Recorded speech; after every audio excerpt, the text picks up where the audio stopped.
Bueno, buenas noches a todos, bienvenidos. Hoy tenemos un tema especial.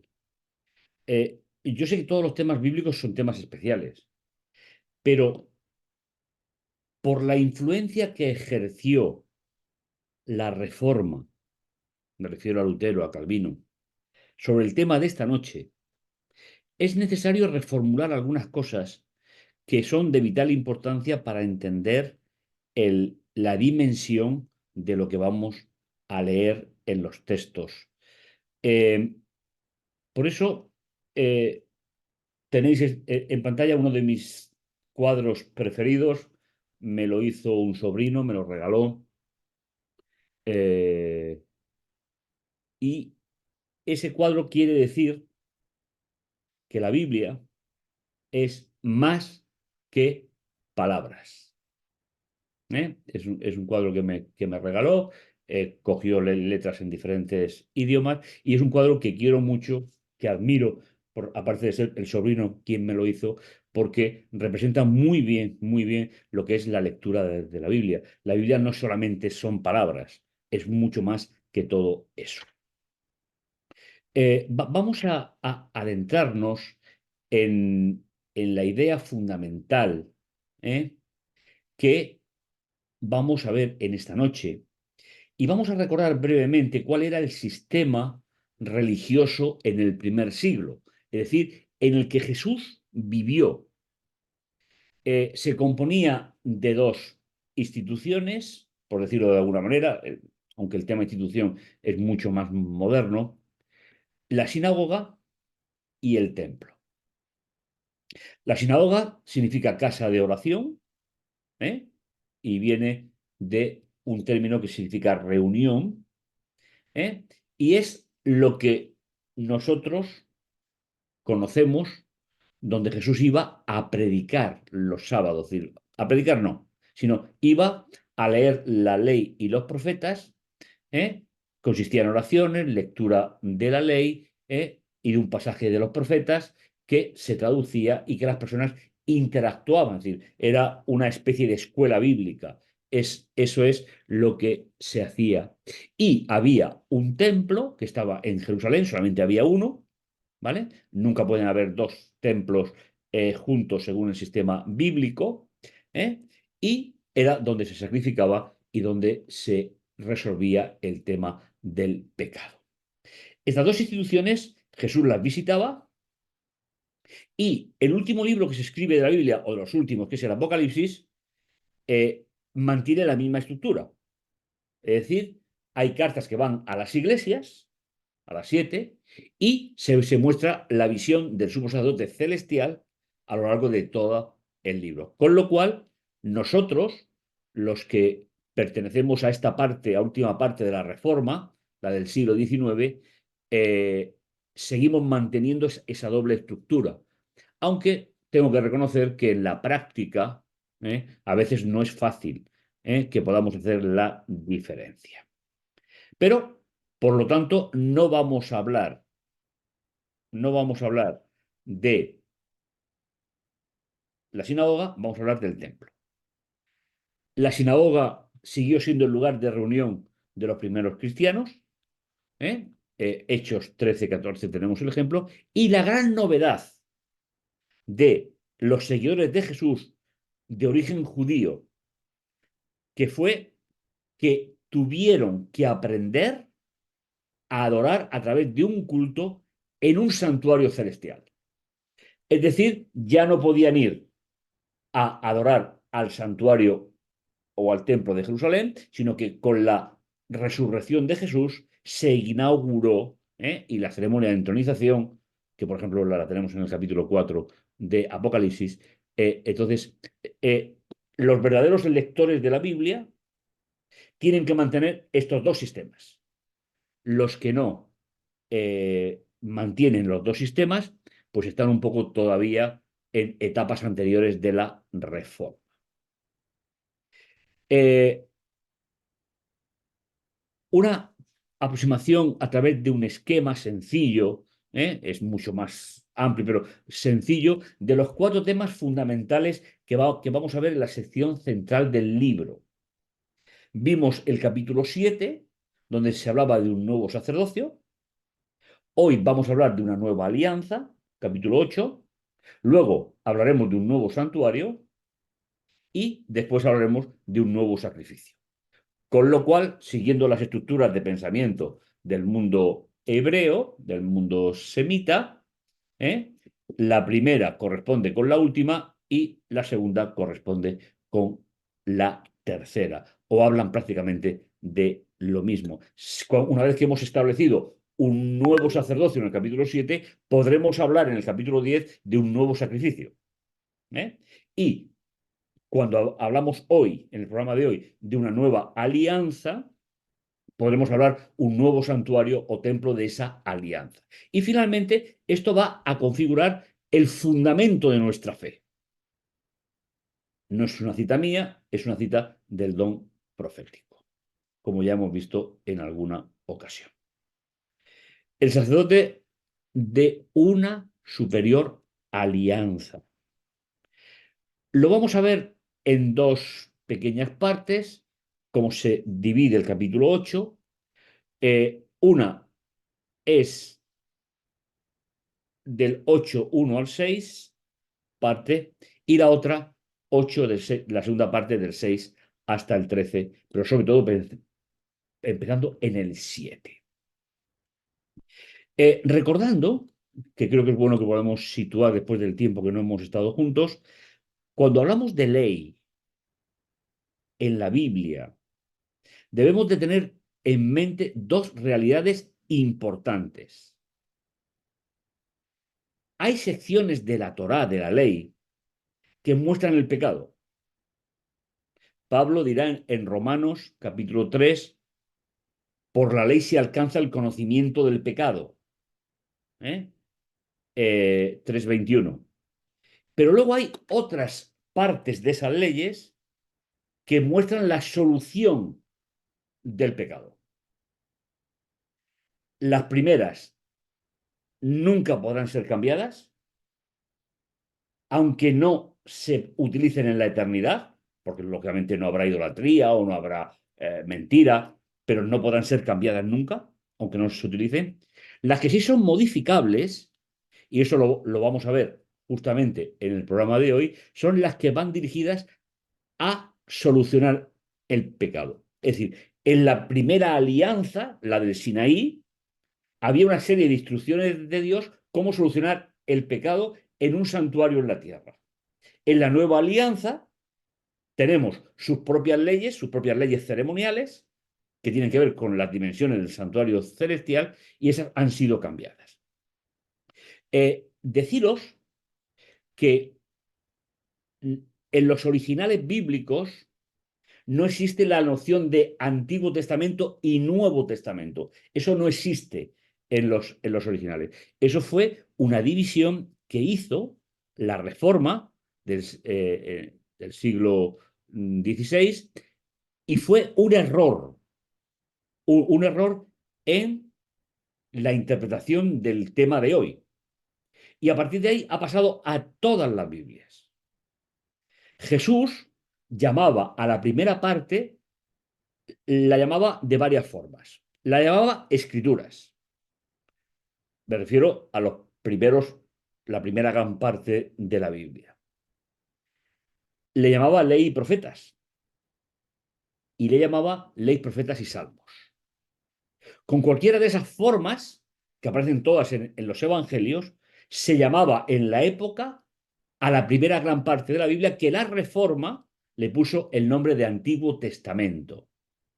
Pero, repito, no es la idea. Son las escrituras de antes de Jesús y las escrituras todas inspiradas después de Jesús. Porque para la del Nuevo Testamento no hay nombre, ¿vale? No, no, no. Serían las, si queréis, pero eso no aparece en los textos bíblicos, serían las escrituras apostólicas, las que escribieron los apóstoles. Con lo cual, como vimos, en el capítulo 7, todas las leyes que se habían modificado tenían que ver con el cambio del sacerdocio, es decir, con la solución del problema. Es muy triste que por por falta de definición durante el periodo, en los primeros momentos de la Reforma, se llegara a pensar, inclusive, hay grupos hoy que lo piensan, que toda la ley está abolida, cuando si la ley desaparece, nunca tendré conciencia de pecado. Por lo tanto, recordar, para el capítulo 7 ya lo hemos visto, el 8, el 9 y el 10. Las que tienen que ver o muestran el pecado, esas son invariables. Las que tienen que ver con la solución del pecado son las que vamos a ir viendo poco a poco durante los capítulos que estamos viendo. La primera parte van a ser 4 pequeñas secciones. Todo esto está marcado por los puntos, las comas, los puntos y comas que tiene el texto original griego. Simplemente leemos: sumo sacerdote celestial, ministerio del verdadero santuario, no sirve en un santuario en la tierra, y ejemplo y sombra del santuario celestial. Van a ser las 4 primeras partes que vamos a ver. Y empezamos. Dice 8.1, la primera parte. Este es el punto capital de lo que venimos diciendo. Fijaos, todo el resumen del libro, desde el capítulo 1 hasta el capítulo 8, nos dice que hay un punto capital, hay un punto importantísimo. Y todos los demás puntos se hacen depender de esta declaración que aparece en el versículo 1. Este es el punto capital de lo que venimos diciendo, del 1 hasta el capítulo 7, que tenemos un sumo sacerdote tal que se sentó a la diestra de la majestad en los cielos. Y quiero recalcar una idea muy bonita, y que normalmente los comentaristas no entran en ese tema. Pero la función del sacerdote en la tierra tenía que estar de pie delante del altar. No hay registros de que se sentaran nunca. Sin embargo, como Jesús ya realizó lo que tenía que hacer en la tierra y no se vuelve a repetir, no volverá a estar de pie, haciendo la comparación entre lo que hacían los sacerdotes en el altar en la tierra y lo que Jesús hizo a partir de su resurrección, no se volverá a poner de nuevo en el altar. Por eso aquí se demuestra en una situación diferente, sentado, como una obra que ya ha terminado. Por lo tanto, lo fundamental hasta ahora de todo el libro es que tenemos un sacerdote tal que se sentó a la diestra del trono de la majestad en los cielos. Y ahora nos dice, en la segunda parte, al servicio.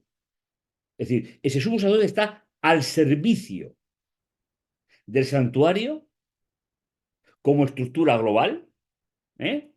Y de la tienda verdadera, levantada por el Señor y no por un ser humano. Y si todo sumo sacerdote está constituido para ofrecer dones y sacrificios, ahí están las leyes que indicaban lo que tenían que hacer los sacerdotes en el templo de la tierra. Es necesario que también él, en el nuevo santuario, tenga sus propias leyes de funcionamiento. Esto es un punto importante. El santuario en el cual creemos, el santuario de la nueva alianza, fue levantado por el Señor. Esto simplemente es para que tengáis un poquito la idea, y está marcado en una pequeña diferencia del grafismo para que podamos entender que no está hecho por mano humana, no por un ser humano, como fue el primero. La siguiente parte dice, pues si estuviera en la tierra, ni siquiera sería sacerdote. Lo vimos en el capítulo 7. Eso ya lo dijo Moisés del versículo 11 en adelante, 11-12, ya lo dijo en el 7. Pues hay quienes ofrecen dones según la ley. De nuevo, vuelve a aparecer la palabra ley como apareció en el capítulo 7 y se refiere a la ley sacerdotal, en este caso, de lo que tenían que hacer, las funciones con respecto a los sacrificios, presentar la sangre, etcétera, etcétera. Ni siquiera sería sacerdote. Con lo cual, Jesús jamás pudo ejercer de sacerdote en la tierra. Nunca. Sino que, como vimos en el capítulo 7, por designación divina, se convierte en el sacerdote del santuario del cielo. Y el 5 y el 6, la última parte de esta introducción, estos, y se refiere a los sacerdotes de la tierra, dan culto utilizando cosas que solo son sombra y figura de las celestiales. Es decir, fijaos que, ¿quiénes son la sombra y figura de? Las de la tierra lo son de las del cielo. Con lo cual, el verdadero es el del cielo. O dicho de otra manera, si Jesús no hubiese cumplido con su misión, todo lo que se hizo desde Adán y Eva hasta Jesús, no habría salvación para nadie. Porque todo aquello era una sombra, era una figura que estaba anunciando, ¿eh? El capítulo 9 que veremos en el siguiente programa, a esto le llama parábola, lo veremos que es un matiz muy, muy interesante. ¿Eh? Estos dan culto en las cosas que son sombra y figura de las realidades celestiales. Las sombras y la figura le fue revelado a Moisés al emprender la construcción del templo. Y nos cita Éxodo 25, 8 y 9. Y dice, mira, se le dice, harás todo conforme al modelo que te ha sido mostrado en el monte. Es decir, que Moisés, para construir el santuario de la tierra, el Señor, en aquellos 40 días que pasó en el Sinaí, le mostró el santuario celestial. Con lo cual nosotros pensamos que hay tres autores inspirados que vieron el santuario celestial. Primero fue Moisés, con el cual construyó la figura y la sombra de la tierra. El segundo fue Juan en el Apocalipsis. Y el tercero fue Ellen White cuando se le mostró la visión, está en primeros escritos, la primera visión que ve el santuario del cielo. Con lo cual son un poco la historia, para que tengamos claro que el del cielo no depende de la tierra, sino que es al revés, sino que el de la tierra es el modelo, pero el del cielo es el modelo que sirve o sirvió para construir el de la tierra. Y bien, y así pasamos a la siguiente parte. Y aquí es donde vamos a trabajar el texto, a comentar, y si tenéis preguntas las dejamos para después, porque seguro que alguna os surge. Esta parte, pues, va a tener esas cuatro partes que tenéis. Normalmente, el autor de la carta a los hebreos siempre se mueve sobre cuatro partes, así lo estructuró. ¿Por qué alianza y no pacto? Este es un punto importante. Casi todas las Biblias hablan de pacto. El problema de alianza o pacto es un problema de traducción, porque el término que se emplea en el Antiguo Testamento, en esa gran parte de la Biblia, fijaos si lo explico y a mí también se me escapa, siempre emplea alianza, nunca pacto, porque el pacto es algo que se hace entre dos iguales. La alianza no. La alianza bíblica es unidireccional. Es un regalo de Dios. Pero yo no puedo negociar la alianza. No estoy en condiciones. Por tanto, es algo que Dios se compromete a establecer una relación personal y estable con el creyente arrepentido que necesita salvación, pero se hace no de dos puntos iguales, sino de el que lo puede hacer, que es el autor de la alianza, y el que la recibe como regalo. Por eso prefiero mantener el término hebreo, aunque casi todas las Biblias mantienen el término griego, que es pacto, pero en realidad no es la idea del texto que vamos a ver esta noche. una mejor alianza, el valor de la antigua alianza, la nueva alianza y, finalmente, esa mejor y nueva alianza permanece para siempre. El siempre, lógicamente, no es el concepto de eternidad que se le aplica a Dios mientras sea necesaria, que será hasta que se destruya el pecado y el mal en la tierra. Comencemos. Pues si aquella primera alianza, hubiese sido irreprochable, no habría lugar para una segunda. ¿Qué quiere decir esto? Es importante que no veamos un defecto en la primera alianza, porque no puede tener defecto. Dios la construyó, la dirigió para que fuese esa parábola, esa sombra, de las verdades celestiales. El problema fue el uso que el ser humano hizo y no llegó a alcanzar la dimensión que Dios había establecido. Por eso dice que si aquella primera hubiese sido sin reproche, no habría lugar para una segunda. Y fijaos, aquí vamos a ver la cita más larga de toda la Biblia apostólica con respecto a la Biblia hebrea. La más larga. Y está sacada de Jeremías 31, literal. Bueno, hay una palabra que no es literal, pero literal. Y fijaos, primeramente, si recordáis, en el esquema, o lo vuelvo a poner, el 8 y 9 nos habla de la antigua alianza y el 10 al 12 nos va a hablar de la nueva. Por tanto, vamos a empezar a hacer la comparación que el texto recoge. Por eso les dice en tono de reproche, Jeremías 31, ya vienen días, dice el Señor, en que concluiré con la casa de Israel y con la casa de Judá una nueva alianza. Fijaos qué detalle tan impresionante que tampoco la reforma fue capaz a situar de forma conveniente. La nueva alianza no se hace con el pueblo cristiano. La nueva alianza se hace con Israel, porque está hablando de casa de Israel y casa de Judá.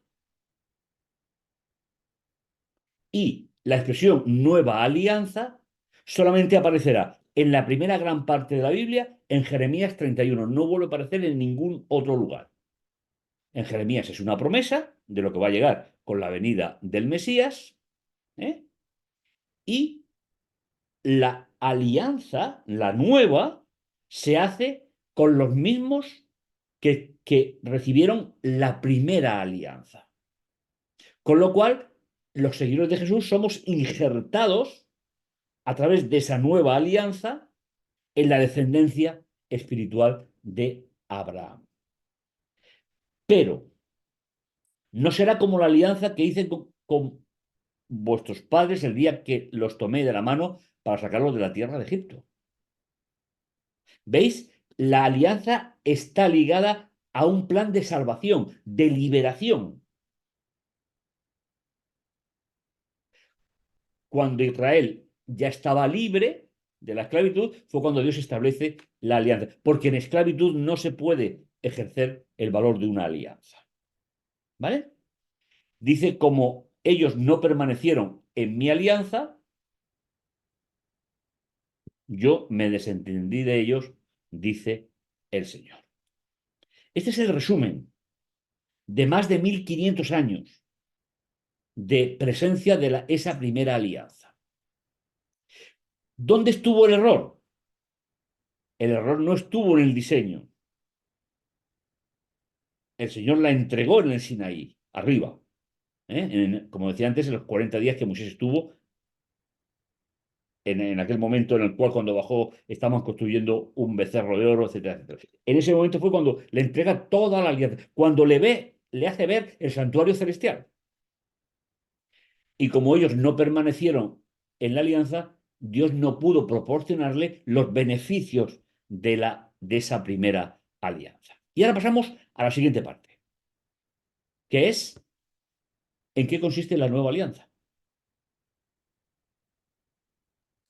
Y vuelvo a repetir, esta es la alianza que haré con la casa de Israel después de aquellos días. Y fijaos que el texto sigue empleando un futuro, porque Pablo simplemente está copiando la cita. En la época de Pablo, la alianza ya está, porque la alianza se pone en funcionamiento con el consumado es de Juan 19:31. Consumado es. ¿Y cuál es el beneficio de esa nueva alianza? Fijaos, yo sé que os va a sorprender, posiblemente tengamos que eh, hablarlo, pero es que el contexto no te permite hacerlo de otra manera. Pondré mis leyes en su mente, las grabaré en su corazón, y yo seré su Dios y ellos serán mi pueblo. Esta es la base de la nueva alianza. ¿Y cuáles son esas leyes que el Señor pondrá en mi mente? El contexto nos sujeta a que pensemos solamente en el funcionamiento de la alianza del cielo. No se refiere para nada a las leyes que indican el pecado, como por ejemplo los 10 mandamientos o las leyes alimenticias. No se refiere para nada. Eso no puede variar. Sino que, como no vemos el santuario celestial, tiene que ser obra del Espíritu Santo, y creo que esto tiene que ser un pensamiento que nos inunde en nuestra vida. Si no recurro al Espíritu Santo para entender el funcionamiento de la nueva alianza, no se producirá en mi vida, que será Dios el que ponga el funcionamiento del santuario, leyes, ¿eh? en mi mente y la grabará en mi corazón. Es decir, inteligencia y vivencia de esa nueva alianza. Y como resultado es que Él será mi Dios y los que viven en la alianza de ese santuario celestial serán su pueblo. Con lo cual ya no son solo con los que se hizo, ¿eh? Esta es la alianza que haré con la casa de Israel. Ya no son solamente ellos, también son ellos, pero son todos los que nos ligamos a esa alianza. Y repito, la palabra leyes en Jeremías está en singular y aquí está en plural, es el único matiz de diferencia. ¿Qué significa? Las leyes de funcionamiento de la nueva alianza con el ministerio de Jesús como sumo sacerdote en un santuario que no fue hecho por mano de hombre. ¿Cómo puedo entender yo eso? Solamente lo puedo entender a través de la intervención de Dios en mi mente y en mi corazón como símbolo de la inteligencia y de la expresión de vida. ¿Eh? Y el resultado es que Él será nuestro Dios para siempre y seremos su pueblo para siempre. ¿Diferencia? El primer pueblo era bajo la primera alianza, con los mismos, con los descendientes se hace la nueva alianza, pero con la inclusión de todos aquellos que aceptamos, que sea Dios el que grabe el funcionamiento en nuestro corazón. Creo que esto es importantísimo. Y fijaos en el versículo 11, donde se acaba el concepto de colectividad, porque fue lo que no funcionó en la primera alianza. Nadie tendrá que decir a su prójimo, es decir, al que está más cerca, conoce al Señor, pues todos me conocerán desde el menor. ¿Cómo? Cuando se nos sea grabada en el corazón el funcionamiento de la nueva alianza del santuario celestial. Si no, no conoceremos al Señor. Y creo sinceramente que si importante es el versículo 10, importantísimo es el versículo 11. No se puede conocer a Dios si no es a través de la alianza. Así lo dice el autor de la carta a los hebreos. Pues todos los que el Señor inunde su corazón y su mente con el funcionamiento de esa alianza, ¿Tendrán un conocimiento pleno de Dios?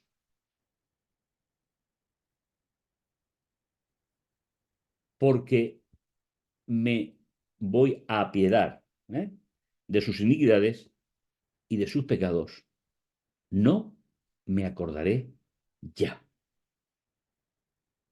El pecado que está confesado en el santuario, no hay más recuerdo de él. Y eso es algo importante que tenemos que entender. Y sabéis, y que tenemos que enseñar. Y para enseñar hay que aprenderlo. Lo que no se sabe no se puede enseñar. ¿De acuerdo? Y finalmente termina diciendo una declaración para ya pasar al capítulo 9. Al decir nueva alianza, declaro antigua la primera, y lo antiguo y viejo está a punto de desaparecer. Estamos hablando del periodo de transición entre cuando se dejaron de hacer los sacrificios en Jerusalén, ¿eh? Pues por eso el autor de la carta, Pablo, pues mantiene un cierto equilibrio, ¿eh? Y le está diciendo a los que quieren volver hacia atrás que ha sido declarada la antigua, ¿eh?, y lo antiguo y viejo está a punto de desaparecer, y para nosotros ya desapareció hace muchísimos siglos. Yo os invito de manera especial a que seamos capaces a discernir el mensaje del capítulo 8. Es el gran desconocido del libro de los Hebreos, el gran desconocido. La Reforma no llegó a desarrollar, como decíamos en la introducción, toda la dimensión de lo que significa la primera gran parte de la Biblia, la segunda parte de la Biblia, y que la alianza no tiene que ver con el escrito, sino que tiene que ver con el plan de salvación. Y lo mismo que no pueden haber dos santuarios que estén juntos, no pueden haber dos alianzas divinas que convivan juntas. Tiene que desaparecer una.